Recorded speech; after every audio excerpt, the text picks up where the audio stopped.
Hello students, कैसे हैं आप सब। मैं रमन दीक्षित, आपका इंग्लिश टीचर। आज की इसी इंग्लिश क्लास में आपका हार्दिक स्वागत करता हूं। और आज हम पढ़ने वाले हैं हमारी फर्स्ट फ्लाइट बुक में से from the diary of Anne Frank का पार्ट 2। इसकी राइटर हैं एनी फ्रैंक। प्यारे बच्चों, आज हमने पढ़ा कि एनी फ्रैंक एक 13 साल की लड़की है।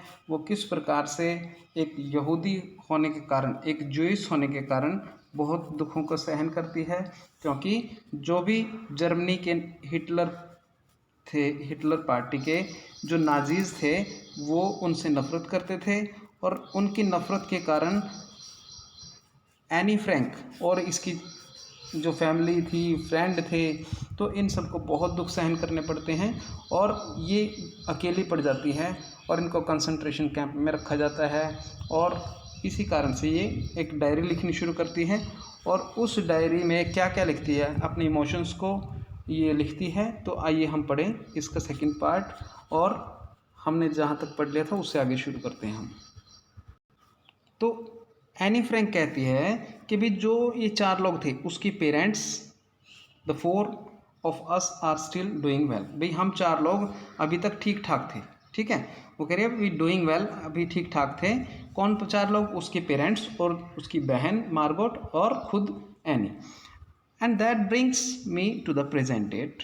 और अब वो अपने आप को प्रेजेंट डेट के बारे में बताती है कि भी 20 जून 1942 को वो क्या कर रही है। वो अब एक सोल्म डेडिकेशन ऑफ डायरी, मतलब एक डायरी की लिखने की शुरुआत कर रही है। वो एक विधिवत शुरुआत करने वाली है और यहाँ से वो अपनी एक डायरी की शुरुआत करती है। वो सबसे पहले एक डेट लिखती है और डेट है वो Saturday 20 June 1942।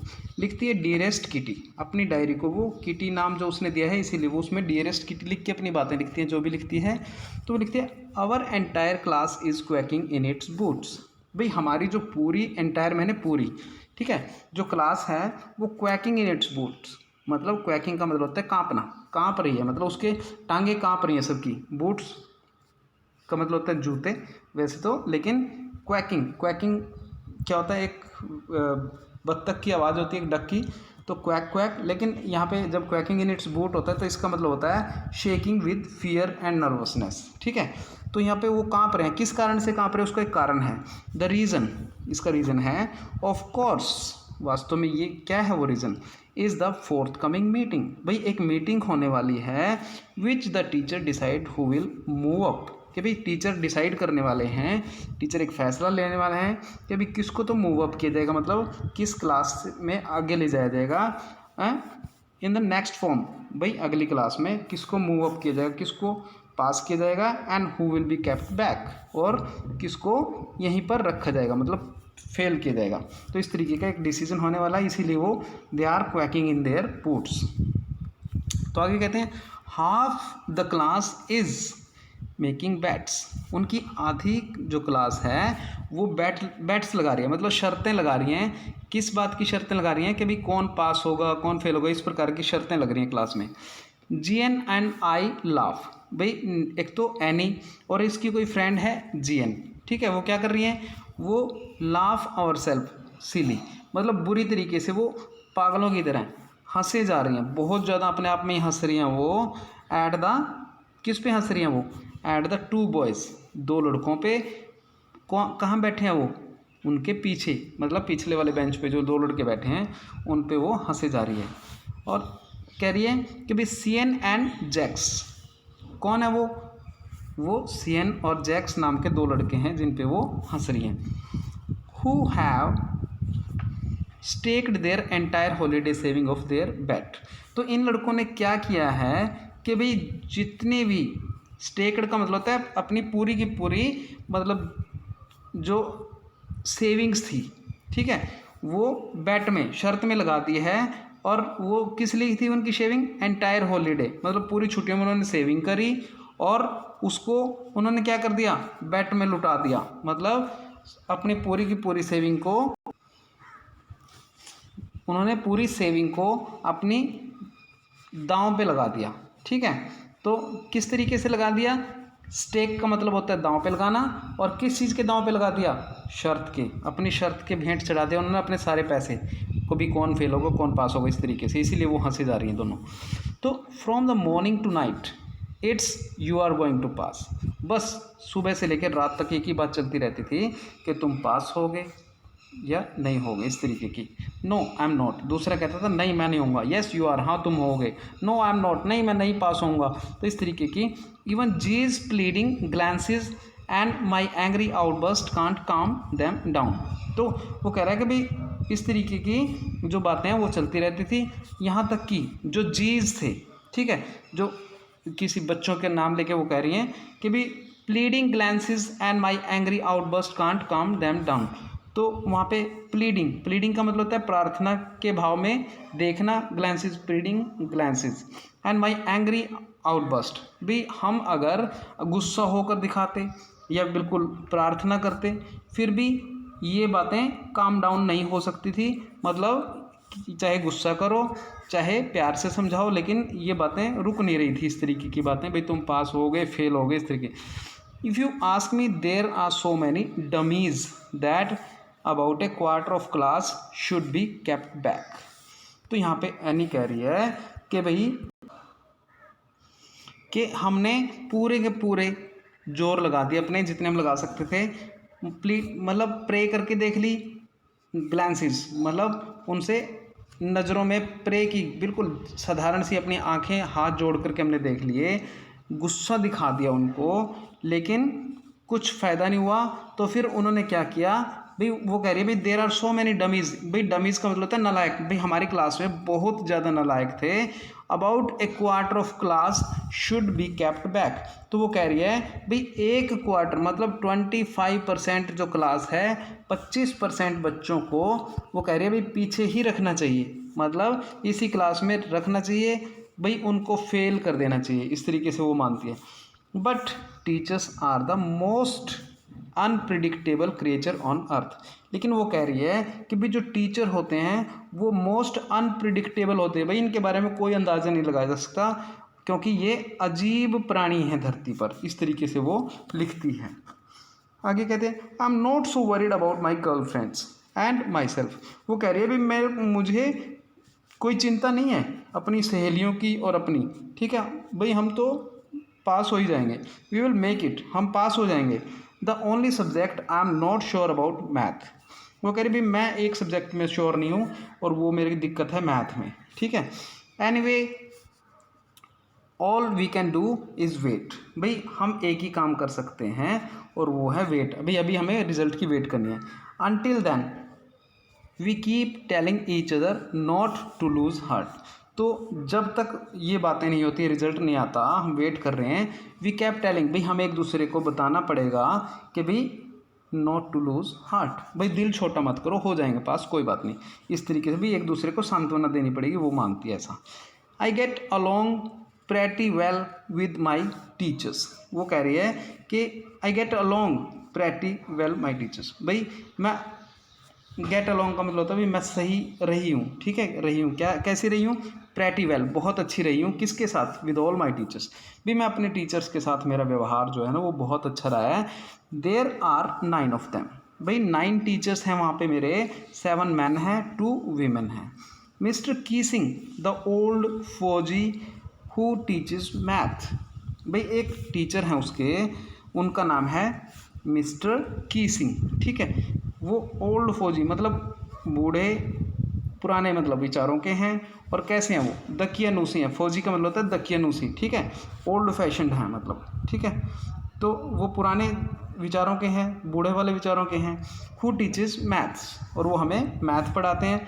Was annoyed with me for ages. भाई वो युगों से मेरे से गुस्सा है, मतलब बहुत पुराने टाइम से वो मेरे से गुस्सा रहते हैं। Because I talk too much, भाई सो मच, भाई मैं बहुत ज़्यादा बातें करती हूँ, इसीलिए वो मेरे से नाराज़ रहते हैं, मेरी आदत है भाई बात करने की, और वो मुझसे गुस्सा हो जाते हैं। आफ्टर सेवरल वार्निंग्स, भाई मुझे कई सारी वार्निंग मिली है, ही असाइन में एक्स्ट्रा होमवर्क। तो इस कारण से उन्होंने वार्निंग के तौर पे मुझे एक्स्ट्रा होमवर्क दे दिया करने के लिए। एंड ऐसे ऑन द सब्जेक्ट, एक बार तो उन्होंने मुझे ऐसे दे दिया, और सब्जेक्ट था ए चैटर बॉक्स। ए चैटर बॉक्स क्या होता है, what you can write about that, भाई उसके बारे में तुम लिख के लाओ। ऐसा उन्होंने एक टॉपिक दे दिया, भाई मुझे इस पर ऐसे लिख के लाना है। I worry about that letter. तो उसने सोचा, एनी ने सोचा कि भाई मैं इसके बारे में बाद में चिंता करूँगी। लेटर मतलब बाद में चिंता करूँगी। आई डिसाइडेड, मैंने एक फ़ैसला लिया। आई jotted down the title in my notebook. भाई मैंने एकदम से अपनी नोटबुक में टाइटल लिख दिया, ठीक है। वो मतलब मैंने नोट करके टाइटल नोटबुक में रख लिया। टाइटल लिख के भाई मैंने इस पर क्या लिखना है, ऐसे लिखना है भाई। एकदम से उसने tucked it in my bag, और एकदम से अपनी बैग में उसने अंदर उसको रख लिया, ठीक है। एंड ट्राइड टू की क्वाइट, और उन्होंने सोचा, एनी ने सोचा बस अब चुप हो जाते हैं, अब शांत हो जाती हूँ, और अब जो मैंने एक काम करना है इसको मैं बाद में करूँगी। बैग में उसने नोटबुक अपनी रख ली।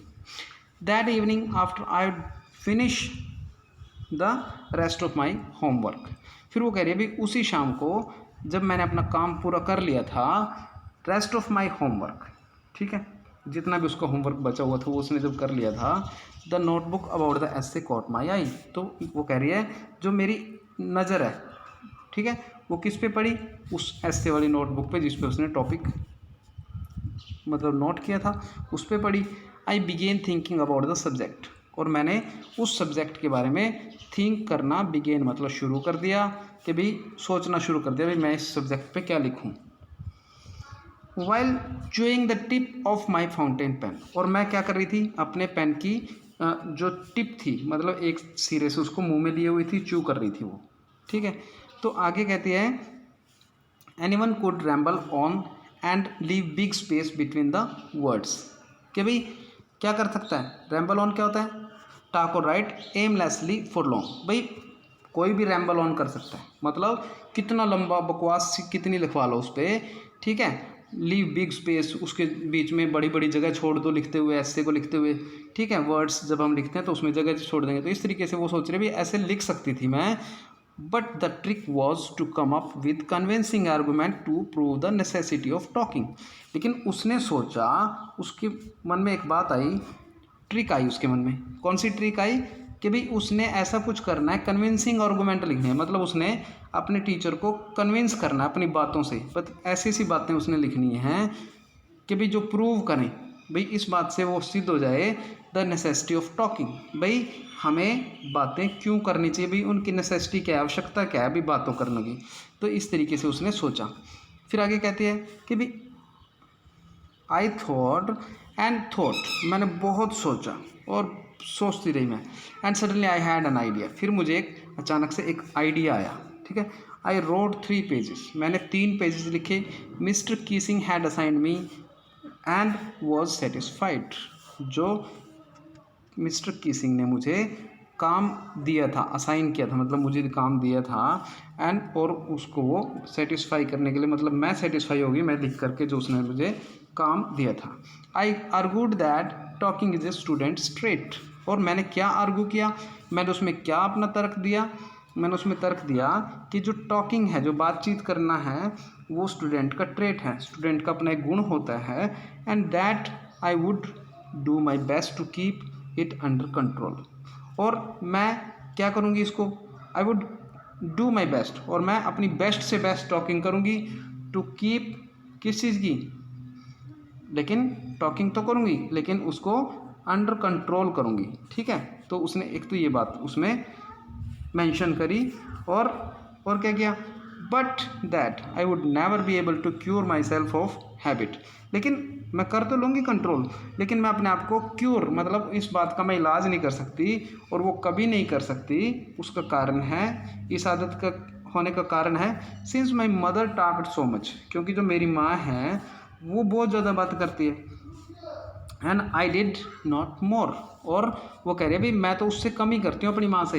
And that there is not much you can do about inherited trait, और भाई इसमें कोई मतलब बस नहीं है, कोई ज़्यादा बात नहीं है इसमें कि भाई you can do about inherited trait, क्योंकि ये तो मेरे इनहेरिटेड ट्रेट हैं, मतलब ये मुझे मिले हैं भाई, अपने एक संस्कार मिले हैं, एक फैमिली से मिले हैं मेरे पास, तो ये भाई अपने आप आए हैं गुणों के तौर पे, ये तो मेरे भाई वंशानुगत है, मतलब वंश से ही मिले हैं मेरे को, फैमिली से मिले, पेरेंट्स से मिले हैं भाई ये तो मेरे को, ठीक है।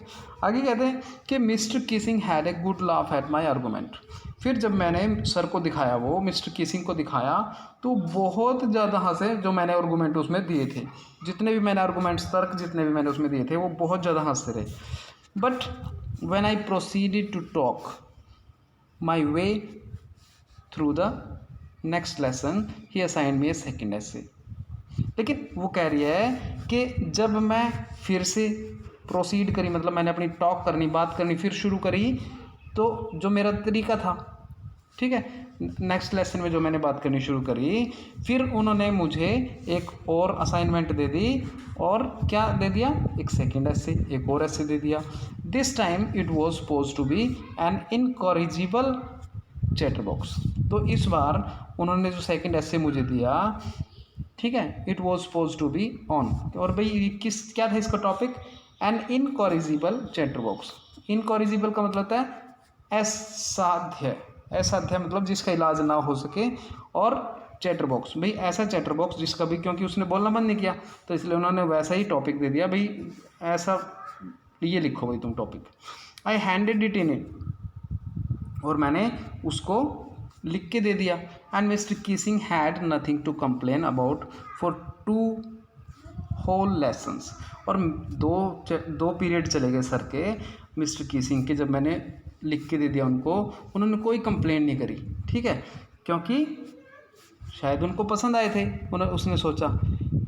However during the third lesson, लेकिन जब उनका तीसरा पीरियड लगा सर का, तो फिर उन्होंने क्या किया? He would finally had enough.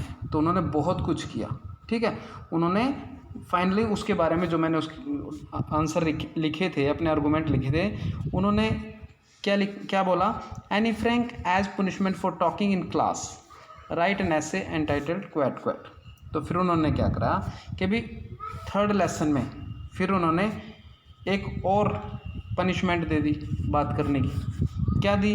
उसमें लिखा उन्होंने राइट एन ऐसे एंटाइटल, एक ऐसे लिखो जिसका टाइटल क्या होगा? Quack quack quack said mistress chatter box. भाई क्वैक क्वैक क्वैक करते रहो, किसकी आवाज़ होती है ये? ठीक है, बत्तख की होती है। तो उसी तरीके से ये उन्होंने एक टॉपिक दे दिया कि भी सेड मिस्ट्रेस चैटर बॉक्स। और मिस्ट्रेस चैटर बॉक्स का मतलब था एक बातूनी औरत, ठीक है। तो बातूनी औरत कहते हैं भी हमेशा बातें करते रहो, मतलब उसकी जो आर्गूमेंट दे रही थी एनी, तो सर को गुस्सा आ गया और उन्होंने एक ऐसा ऐसे करने के लिए भी एक और लेख लिखना है जिसको आपने इस तरीके से लिखना है। तो सर उस पर एक ख़तरनाक बात और दे दी उसको लिख के। तो आगे कह रही है कि भाई द क्लास रोल्ड, भाई पूरी जो क्लास थी वो ज़ोर ज़ोर से हंसने लगी। I had to laugh too, भाई मुझे भी हंसना पड़ा। वो कह रहे भाई जब सभी हंस रहे थे तो मुझे भी हंसना पड़ा। तो I nearly exhausted my ingenuity on the topic of chatterbox. अब वो कह रही है कि भाई मैं अपनी जितनी भी मेरे अंदर मैं एग्जॉस्ट हो चुकी थी, मतलब थक चुकी थी, और माई इंजेनिटी जितनी भी मेरी कल्पना शक्ति थी पूरी चैटर बॉक्स टॉपिक पे मैं वो यूज़ कर सकती थी, ठीक है। अब मेरे अंदर ओरिजिनलिटी और इवेंटनेस जो थी, उसकी इंजेन्युटी जो थी, वो उस टॉपिक की ख़त्म हो चुकी थी। मेरे पास और बातें नहीं बची थी उस पर लिखने के लिए, क्योंकि वो पहले ही उसके ऊपर 2 टाइम लिख चुकी थी। तो 2 टाइम्स लिखने के बाद वो कह रहे मेरी वोकैबुलरी ख़त्म हो गई। It was time to come up with something else. अब मुझे कुछ और करना पड़ेगा। उसने सोचा इट वॉज टाइम, भाई ये टाइम आ गया है कि भी कुछ और करना पड़ेगा। समथिंग ओरिजिनल, कुछ ओरिजिनल करना पड़ेगा। My friend Sanne who is good at poetry, भाई मेरी एक फ्रेंड थी साने जो बहुत ही अच्छी पोइट्री लिखती थी। ऑफर्ड मी टू हेल्प, उसने मुझे ऑफ़र करी, मेरी हेल्प करने के लिए मुझे प्रस्ताव दिया, ठीक है। Write the essay from beginning to end in verse, उसने कहा कि हम ये ऐसे लिखेंगे, ठीक है, और शुरुआत से लेके और एंड तक, बिगिनिंग से लेके एंड तक हम क्या करेंगे? इन वर्स, मतलब उसको काव्य रूप में लिखेंगे, ठीक है, कविता के वर्स के रूप में लिखेंगे। And I jumped for Joy, और वो कह रही है मैं बहुत ज़्यादा खुश हो गई, एकदम से उछल पड़ी, बस मैं जंप कर दिया मैंने तो। फिर वो कह रही है mister Keesing was trying to play a joke on me with ridiculous subject. वो कह रही है कि जो मिस्टर कीसिंग थे, ठीक है, वो क्या क्या ट्राई कर रहे थे? To play a joke on me, वो ट्राई कर रहे थे कि मेरी मजाक उड़ाएं भाई, मेरे पे एक जोक बनाए विद दिस रिडिकुलस सब्जेक्ट। भाई इस तरीके के जो ये रिडिकुलस का मतलब होता है हास्यास्पद, ठीक है, जो ये हास्यास्पद कॉमेडी जैसे ये मुझे टॉपिक दे रहे हैं भाई, इस पर मेरी वो मजाक उड़ाएं, मेरे पे जोक बनाएं, but I would make sure the joke was on him. लेकिन वो कह रही है कि मैंने सोच लिया था भाई, मैंने पक्का श्योर हो गई थी मैं इस बारे में, मैंने सोच लिया था कि जो जोक है वो सर पे ही उल्टा पड़े जाके, भाई सर के बारे में ही ये बातें होनी चाहिए भाई, मैं सर पे ही मजाक जोक मारूंगी भाई। आई फिनिश माई पोएम, वो कह रही है मैंने अपनी पोएम को फिनिश कर लिया, ठीक है, फिर फिनिश कर दिया, and it was very beautiful, ये बहुत अच्छी उसने पोएम बना दी।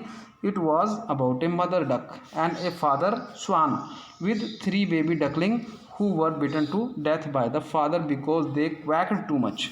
तो इसमें क्या हुआ कि जो उसने लिखा ये एक तो एक मदर डक के बारे में, एक फादर स्वैन मतलब एक तो मदर बत्तख थी, एक फादर था उसका हंस, ठीक है, विद 3 बेबीज़, और उनके 3 बेबी डकलिंग थे, मतलब छोटे छोटे 3 बच्चे थे, चूजे थे उनके, ठीक है, who were bitten to death, उनको काट खाया गया, बिटन टू डेथ का मतलब काट के खाए, मतलब काट के मार दिया गया, ठीक है, कैसे, किसने, बाय द फादर, किसने, उनके फादर ने मार दिया उनको, because they quack too much, क्योंकि वो सारा दिन बेचारे बच्चे क्वैक करते थे, मतलब कू कू करते रहते थे, क्वैक क्वैक क्वैक, ठीक है।